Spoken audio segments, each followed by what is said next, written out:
오늘은 요한복음 9장을 통해서 맹인의 눈을 뜨게 하시다, 이런 제목으로 함께 은혜 나누도록 하겠습니다.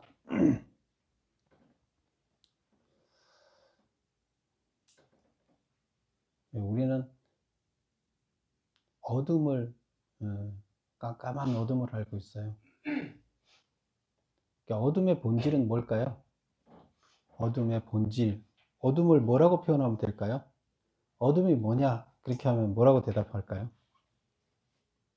어둠의 본질.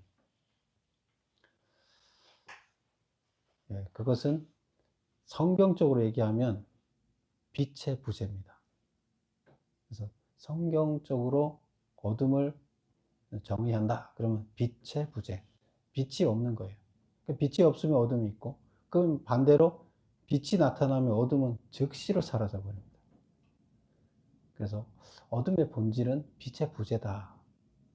그럼 우리는 그럼 부재니까 원래 있었으면, 빛이 있으면 어둠이 없는 거죠.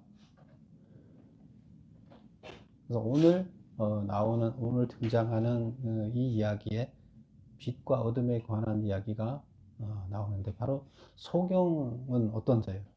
소경은 태어날 때부터 소경이었던 자는 빛을 본 적이 없죠. 그 빛을 본 적이 없는 자가 어둠에 있었는데 빛을 보게 하는 것은 대단히 중요하죠. 그러니까 획기적인 일이 되는 거죠. 그래서 어둠에 있던 자한테 빛을 주셨다. 누가? 예수님이. 소경을 일으켰다는 것은 바로 그런 거죠. 그러면 지금 우리가 살고 있는 세상은 어둠의 빛이에요. 어둠이라고 이 성경적으로는 얘기를 하고 있어요. 왜 어둠이에요? 이 세상은 빛이 없기 때문에요. 그 빛은 뭐예요? 어둠은 뭐고? 빛은 여기서는 예수님이 빛이다. 예수님은 또 다른 말로 표현하면 예수님은 말씀이다. 말씀이 없는 곳에, 말씀이 살아서 역사하지 않는 곳은 어둠이에요. 예수님이 없는 곳, 말씀이 없는 곳은 어둠이에요. 결국에 하나님 말씀이 나를 지배하지 않으면 내 마음은 어둠이에요. 하나님이 나를 지배하지 않으면 내가 눈을 떴다 해도 나는 눈을 뜬 게 아니에요. 그래서 빛과 어둠에 대해서 이렇게 얘기를 하고 있습니다. 우리는 하나님의 말씀이 살아있을 때, 그때 눈을 뜬 자가 되고 밝은 빛 가운데 거하는 자가 되는 겁니다. 그래서 그러면 우리가 그 어둠을 우리가 스스로 몰아낼 수 있느냐? 그 어둠은 다른 말로 얘기하면 죄가 되는 거예요. 그 죄를 우리가 스스로 걷어낼 수 있느냐? 못한다는 거죠. 그래서 예수님이 이 세상에 빛을 주러 왔다는 얘기는, 어둠을 몰아내고 빛을 주러 왔다는 것은 이 세상에 말씀을 주러 왔다는 얘기고, 다른 말로 얘기하면 죄를 걷어내서 죄의 문제를 해결하러 왔다. 그래서 죄를 해결하면 구원이 일어나는 거죠. 죄가 있으면 구원이 안 일어나요. 그래서 죄를 없애고 구원을 이루러 왔다, 그 얘기예요. 그래서 그것을 상징적으로 이렇게 계속 얘기를 하고 있어요. 빛과 어둠, 구원과 멸망, 이것을 표현하고 있습니다. 그래서 이것을 요한복음은 항상 어떤 앞에 스토리를 놓고 그 스토리를 가지고 해석을 해나가는 방식으로 설명을 하고 있다, 이렇게 얘기했죠. 그래서 앞에 지금 소경 이야기가 스토리죠. 소경이 눈을 뜨는 이야기, 이 스토리를 가지고 예수님이 누구신가? 예수님은 빛을 주러 온 자다. 결국 죄 문제를 해결하고 구원해 주러 온 자다. 이것을 전달하고 있다는 겁니다. 그게 오늘 이야기의 결론이에요. 핵심이에요. 그래서 그냥 예수님이 이적을 행했다, 이걸 얘기하려고 하죠. 그거는 그냥 복음서에서 쓰는 방식이었고, 요한복음에서는 다시 재해석을 했다 그랬죠. 그래서 그것을 스토리를 놓고 예수님이 이것을 왜 말씀하셨는가, 이게 무슨 의미인가를 설명해 주고 있는데, 그것이 바로 죄의 문제를 해결하고 구원하기 위해서 왔다는 것을, 죄는 어둠이고 구원은 빛이다. 이렇게 설명하고 있다. 그래서 예수님이 나는 빛이다. 얘기를 했을 때 이제 개념이 잡히죠. 자꾸 빛이다 그러고 뭐 그러는데 뭐 예수님 왜 빛이야? 네, 그런 개념으로 정리하면 이 성경이 이해가 되는 거죠. 자, 그러면 오늘 본문을 들어가 보겠습니다. 1절 예수께서 길을 가실 때 날 때부터 맹인된 사람을 보신지라. 그래서 날 때부터 맹인된 사람을 등장시킵니다. 물론 이거는 이제 실제적으로 있었던 사건이죠. 예수님이 제자들과 같이 가는데 날 때부터 맹인된 자예요. 제자들이 물어 이르되 라삐어 이 사람이 맹인으로 난 것이 누구의 죄로 인함입니까? 그래서 이때 이 사람들 의식 속에는 전제가 돼 있죠. 이 사람이 지금 태어날 때부터 장애인으로 태어난 것이 뭐 때문이라고 전제를 해요? 죄 때문이다. 죄를 졌기 때문이다. 아예 전제를 하고 있어요.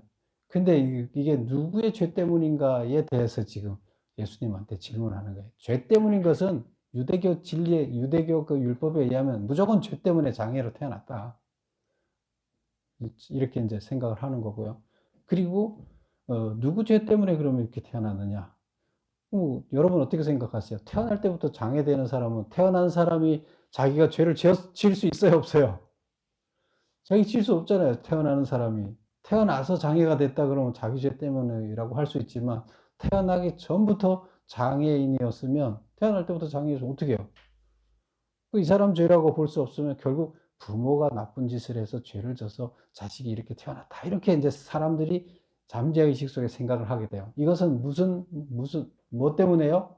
이미 그 앞전에 선조들이 그런 사고방식을 가지고 있었기 때문에 자녀들도 그것을 계속 답습하게 되고 그 의식이 남아있는 거예요. 이게 바로 유대교 율법 안에 이렇게 이런 규정들을 자기네들이 만들어 놨어요. 인과응보의 그 원리라는 거, 그전에도 한번 말씀드렸죠. 그런 것 때문에 자기들이 교리를 만들어 놓은 거예요.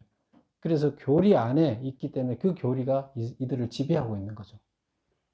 그래서 이렇게 이제 얘기를 하고 있는데, 근데 이제 3절에 보면 예수께서 대답하시되 전혀 이제 다른 대답을 그들의 생각과 달리 하는 거죠. 이 사람이 부모의 죄로 인한 것이 아니라 그에게서 하나님이 하시는 일을 나타내고자 하심이라.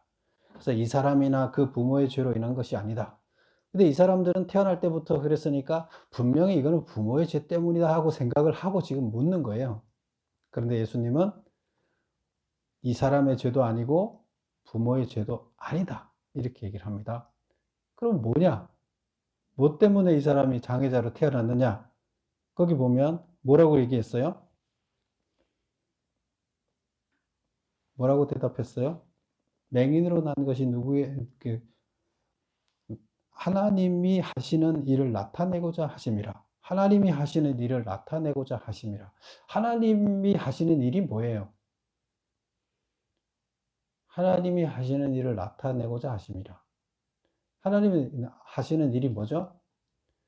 하나님은 자식들을 부모잖아요. 자식이 깜빵에 가지 않고 편안하게 잘 자인으로 살게 하는 게 하나님의 부모의 뜻이에요. 하나님은 우리 사람들이 구원받아서 구원 못 받는 건 교도소 가는 거예요. 구원받아서 편안하게 자유인으로 살게 최초에 만들어 놨던 원래 나한테서 태어날 때 그 모습으로 돌아오게 해서 하나님과 같이 사는 거예요. 그게 하나님 부모님 마음이에요. 지금 하나님 하신 일은 이 세상에 죄로 인해서 죽어가는 사람들을 다 살려서 하나님 품 안으로 데려가는 거예요. 이게 하나님이 뭘 하는 거라고요? 하나님이 하시는 일이에요. 이것이 하나님 나라를 건설하는 거예요. 천국과 같은 그것을 이 땅에도 같이 건설하는 거예요. 그 천국에서 살아야 할 삶을 이 땅에 누리게 하는 게 하나님 나라예요. 그걸 하나님 나라를 만드는 게 하나님 하시는 일이에요. 근데 거기에 우리 인간들이 같이 동조해서 참여해야 될 것이 우리가 삶의 목표는 그거여야 되는 거죠. 지금 여기서 지금 하나님의 하시는 일, 그렇죠? 3절에 하나님이 하시는 일을 나타내고자 함이라. 그러면 결국에 하나님 나라를 건설하는데 좋은 재료로 쓰인다. 하나님의 영광을 드러내는데 사용된다. 이렇게 지금 얘기하고 있습니다. 그 다음 볼까요? 때가 아직 낮음에 나를 보내신 이의 일을 우리가 하여야 하리라. 갑자기 뭐 지금 이 맹인이 누구 때문에 저렇게 맹인이 됐습니까? 뭐 누구 죄 때문입니까? 얘기를 했는데 이들 죄 때문이 아니다. 그렇게 얘기를 하면서 했는데 갑자기 예수님이 또 딴소리를 해요. 때가 아직 낮음에 보내신 이의 일을 우리가 하여야 하리라. 밤이 오리니 그때는 아무도 일할 수 없다. 지금은 낮이니까 이때는 전기가 없었잖아요. 낮이니까 지금 일할 수 있는데 밤 되면 일을 못 하잖아요. 그러니까 우리가 일할 수 있는 시간에 일을 하자. 이런 의미예요. 문자적으로 보면. 그쵸? 때가 아직 낮음에 나를 보내신 이의 일을 우리가 하자. 나를 일하라고 보냈다. 무슨 일을 하라고? 앞절에서 얘기했죠. 하나님의 일을 하라고 나를 보냈는데 그 일을 해야 할 때가 있다는 거죠. 낮 시간에 하지 밤이 되면 못하니까 열심히 하자. 그 얘기예요. 그쵸? 하나님이 나한테 시킨 일을, 하나님의 일을 대신 시켰는데 그 일을 열심히 하자. 지금 낮이니까. 밤이 되면 못한다. 문자적으로 이런 얘기죠. 그게 무슨 말일까요? 네. 밤이 되면 일할 수 없는 시간이 되면 일할 수 없다는 거예요. 일할 수 있는 시간에. 그럼 우리가 할 수 있는 일을 해야 된다 이거예요. 낮에. 그 다음, 이제 뭔 소리인지 잘 모르니까 그 다음 절을 읽어볼까요? 5절. 내가 세상에 있는 동안에는 세상의 빛이다. 낮에만 일할 수 있고 밤에 일할 수가 없어요. 그런데 빛이 있으면, 어때요? 빛이 있으면, 전기가 켜지면 밤에 일할 수 있어요? 없어요? 있어요.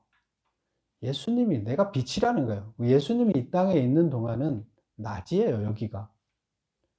예수님이 있는 동안에는 우리가 빛 자체라는 거예요. 예수님은 빛이에요. 죄를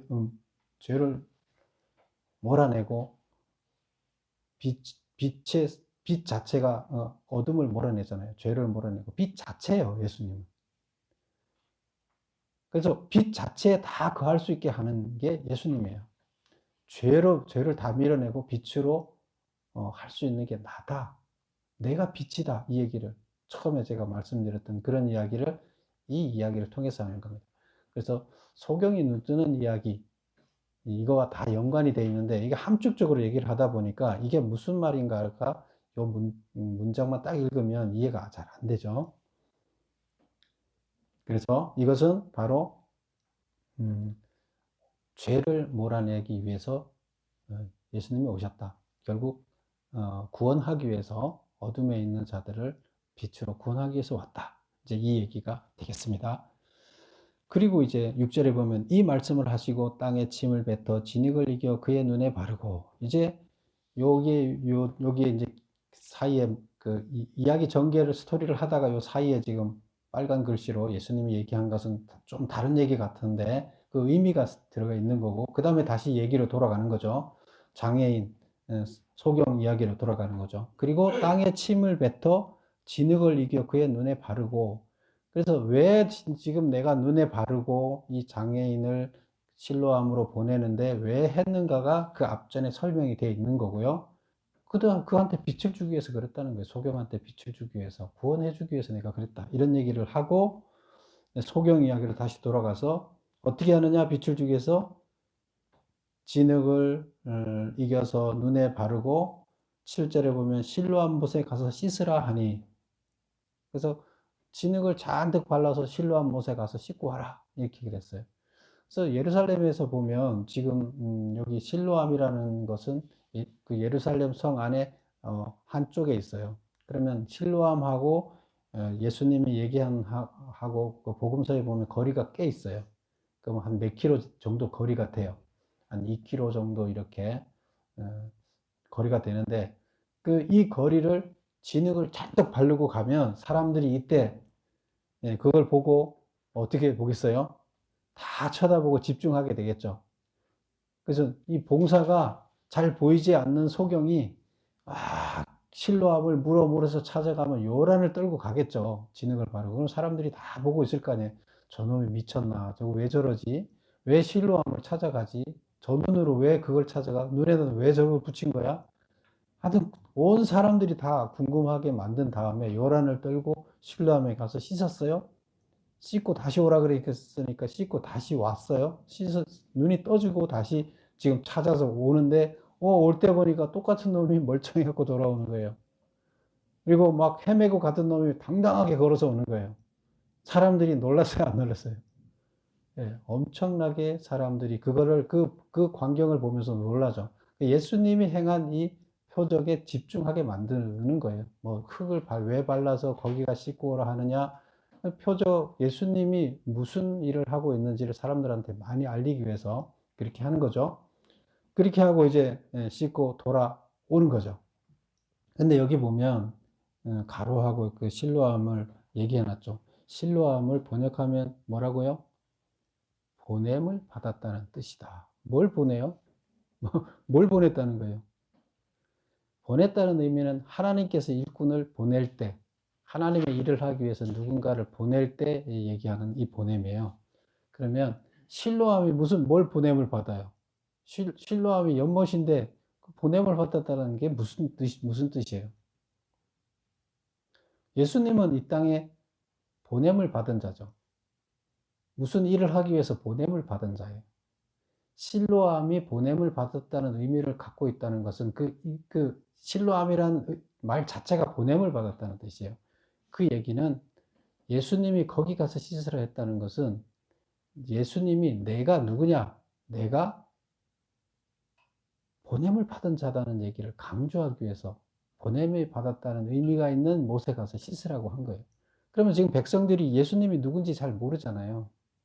세상을 구원하러 왔는지 죄를 씻으러 왔는지 뭐 어둠을 미러 그것을 세상 사람들한테 깨우쳐 주기 위해서 내가 메시아다. 나를 믿어라. 나를 믿어야 구원받으니까. 나를 믿으라고 나를 드러내는 이야기라는 거예요. 그래서 소경을 통해서 내가 메시아고 나를 통해서 너희들이 빛을 받을 수가 있고 구원을 받을 소경이 눈뜨듯이 너희들은 빛을 나를 통해서 받을 수 있다. 나는 빛이다. 나를 통해 구원받을 수 있다. 죄 문제를 해결할 수 있다. 나에게로 와라. 나를 믿어라. 이 얘기가 되는 겁니다. 그래서 요한복음은 크게 이렇게 두 파트로 나눴다 그랬죠. 11장을 전제로 해서 앞쪽은 요한이 쓴 것은 예수님이 누군가에 대해서 예수님을 믿게 하기 위해서 예수님이 누군가를 정의하기 위해서 쭉 썼고 그 이후에는 예수님의 죽음과 부활에 관한 이야기를 이제 썼는데 그 중요하기 때문에 죽음이라는 게 죄의 문제를 해결하는 거기 때문에 희생한 거기 때문에 그래서 이 앞전에 계속 예수님이 누군가를 이야기하는 것 중에 또 이 얘기가 들어있다. 예수님 누구냐? 죄의 문제를 해결하러 온 자다. 소경을 눈뜨게 해주는 자다. 너희들이 영적으로 지금 다 눈이 멀어서 눈을 못 뜨고 있지 않아요? 어둠 속에 있지 않느냐? 하나님의 말씀으로 회복되고 나면 눈이 떠지고 구원을 받을 수 있다. 이 얘기를 전달하는 거죠. 그런 의미가 이 안에 들어있다. 8절을 보겠습니다. 이웃 사람들과 전에 그가 거린인 것을 보았던 사람들이 이르되 이는 앉아서 구걸하던 자가 아니냐? 어떤 사람은 이 사람이라 하고 그래서 막 그 광경을 보고 사람들이 이구동성으로 난리가 났다는 거죠. 그래서 저 사람 눈을 떴네. 갔다가 오는데 눈을 떴네. 근데 그 사람 아니야? 맞아. 근데 맞다고 하는 사람이 있는가 하며 다른 사람들은 그럴 리가 없어. 아까는 봉사였고 지금 눈 떴잖아. 그러니까 이 사람은 그 사람이 아니고 닮은 사람이야. 뭐 이렇게 얘기를 하는데 그런데 10절에 보면 그들이 묻되 그러면 그 9절에 보면 비슷하다 하거늘 자기 말은 내가 그러하니 그렇게 막 궁금해하고 물으니까 본인이 소경인 당사자가 내가 맞다 소경이었던 자다 하고 얘기를 해줘서 사람들한테 눈뜬 자라는 걸 정확하게 다 알렸다 이런 얘기가 됩니다. 10절에 보면 그들이 묻되 그러면 내 눈이 어떻게 떠졌냐 어떻게 그렇게 떠졌느냐고 당연히 묻겠죠. 그러니까 대답하되 예수라는 그 사람이 진흙을 이겨 내 눈에 바르고 나더러 실로암에 가서 씻으라 하더라. 그래서 실로암, 보냄을 받았다는 뜻인 것을 우리는 모르지만 이 사람들은 다 알죠. 보냄을 받았다. 그 보냄을 받은 자가 누구야? 너를 보냄을 받은 거기 가게 한 자가 누구야? 보냄을 받은 자가 누구지? 아, 그게 보냄을 받았다는 게 메시아라는 걸 이 사람들 의식 속에 다 있어요. 하나님이 이들을 구원하기 위해서 메시아를 줄 것이다 하는 게 이미 구약에 있었기 때문에, 약속이 있었기 때문에 이들은 아, 보냄을 받았다. 아, 메시아가 그러면 등장했다는 얘기 하는 것을 이 사람들은 알고 있는 거예요. 그래서 그러면 너 눈을 고친 사람이 메시아야? 이제 이렇게 이제 이 사람들이 의식 속에 메시아에 대한 생각을 떠올리게 되는 거죠. 가서 씻었더니 보게 되었더라. 그들은 이르되 그가 어디 있느냐? 이르되 알지 못하노라. 그래서 그럼 도대체 그 사람 어디 있냐? 메시아라는 분인데 그럼 그분이 어디 있냐? 난 모른다. 그렇죠. 자기 뭐 눈 감고 있었는데 그 사람이 누군지도 모르는데 어떻게 알아요? 난 모른다. 오늘 여기까지 볼 건데요. 이런 이야기입니다. 그럼 이제 쭉 이제 메모를 한번 읽어 나가 보겠습니다. 1번 보면 예수께서 길을 가시다가 날 때부터 맹인된 사람을 만났다. 제자들이 나면서부터 맹인된 것은 자신의 죄 때문인지 아니면 부모의 죄 때문인지를 물었을 때 예수님은 어떻게 대답하셨는가? 첫째로 하신 말씀은 이 사람이 그 부모의 죄로 인한 것이 아니라 그에게서 하나님이 하시는 일을 나타내고자 하심이라 답하셨다.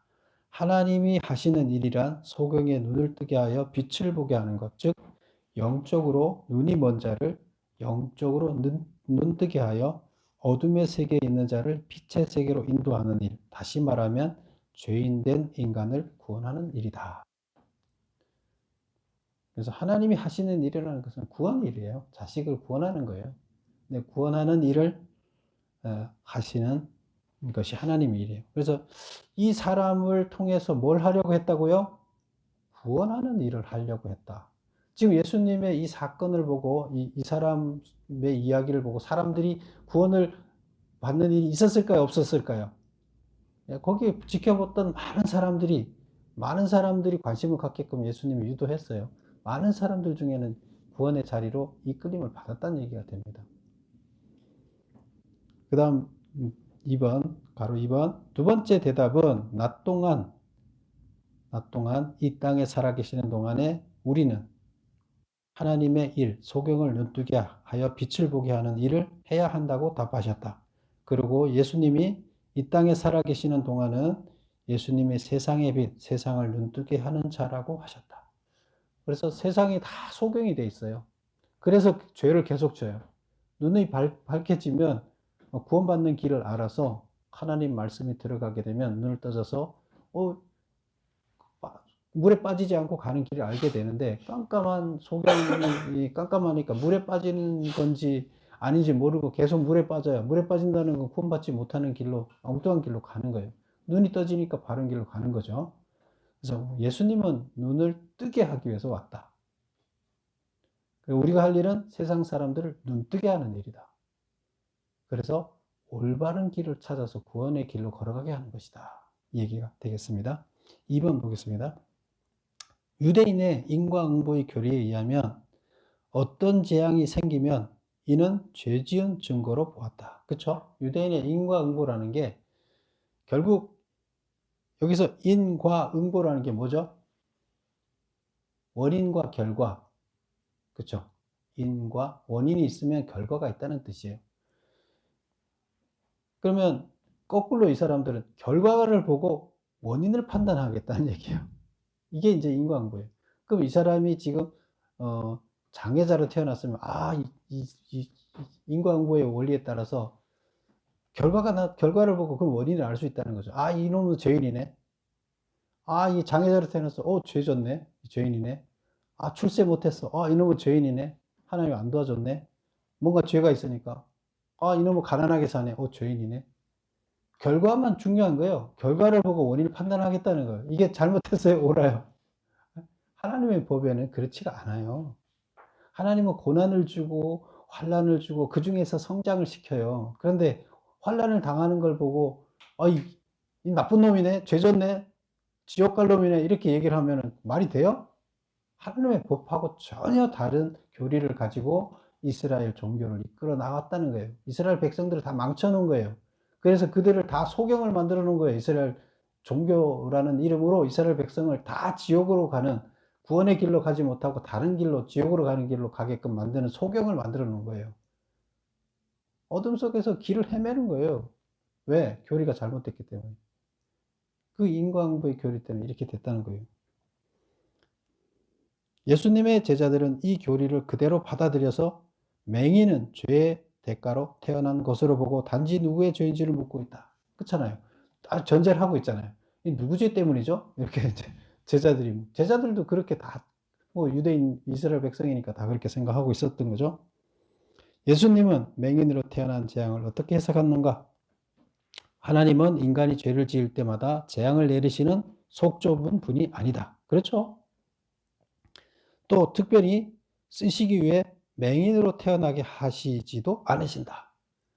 우리는 맹인으로 태어난 게, 그러면 아까도 여기서 그러면 맹인으로 태어난 게 하나님이 맹인으로 태어나게끔 하나님 일을 시키려고 맹인으로 태어나게끔 했나 보다, 이렇게 생각할 수 있어요.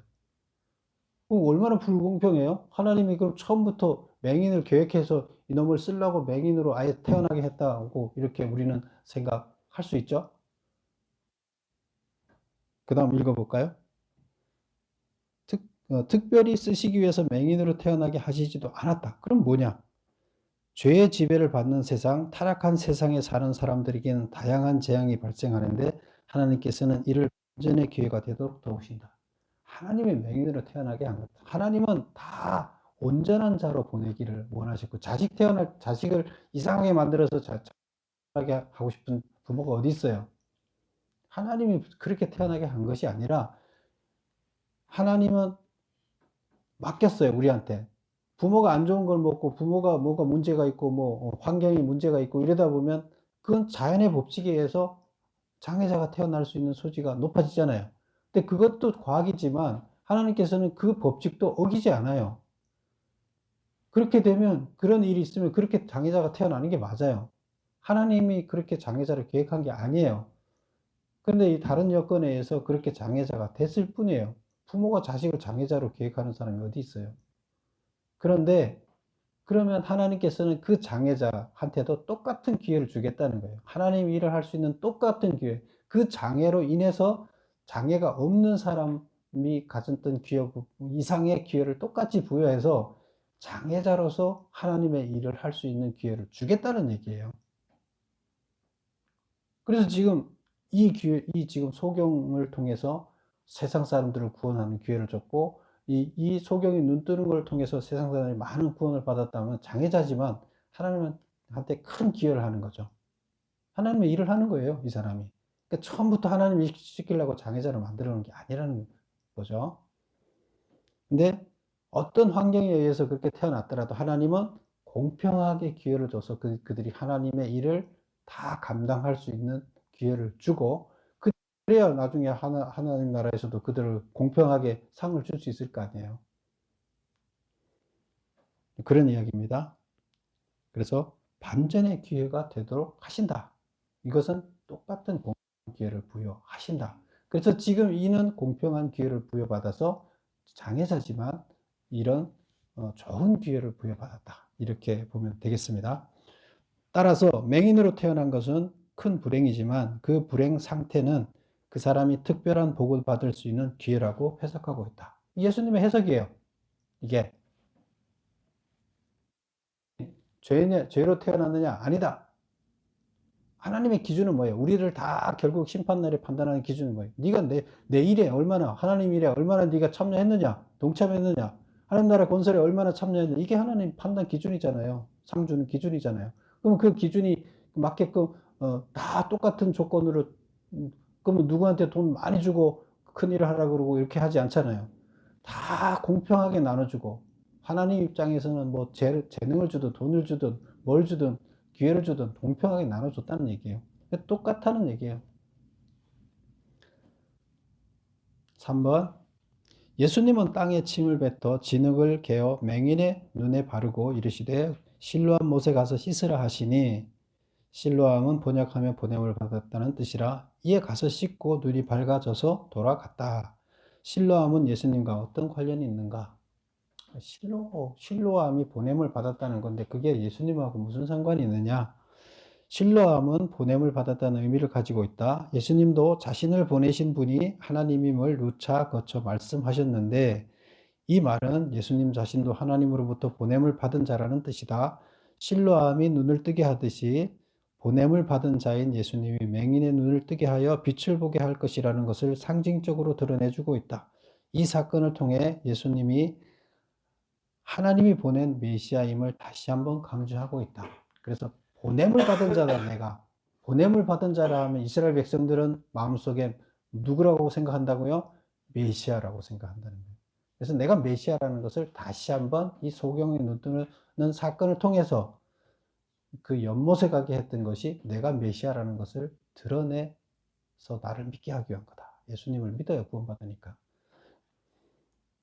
그래서 맹인은 상당히 사람들한테 구원의 기회를 주는 큰 역할, 하나님 나라의 일을 하는데 사용되었었죠. 그래서 공평한 기회를 주셨다. 4번. 맹인 거지를 알고 있던 자들이 눈을 뜬 것을 의아해하며 이 사유를 묻자 맹인이 예수라 하는 분이 시키는 대로 해서 눈을 뜨게 되었음을 알렸고 모든 사람들이 예수가 누구인지 어디에 계신지 궁금해하는 모습이 묘사되고 있다. 이 궁금증을 통해 저자 요한은 무엇을 기대하고 있는가? 메시아가 오시면 그가 소경을 눈뜨게 할 것이라는 이사야의 기록을 기억하게 함으로써 요한은 예수가 메시아임을 다시 한번 드러내고자 하였다. 앞전에서 설명한 거죠. 그래서 이분이 메시아구나 하는 것을 드러내고자 하셨다. 그래서 이 사람들이 막 분분했던 것은 분분한 것을 통해서 이분이 메시아구나 하는 것을 알리는 계기가 되었다는 겁니다. 그래서 결국 9장 초반전의 소경 이야기를 통해서 드러낸 것은 뭐예요? 내가 니네를 구원할 메시아다.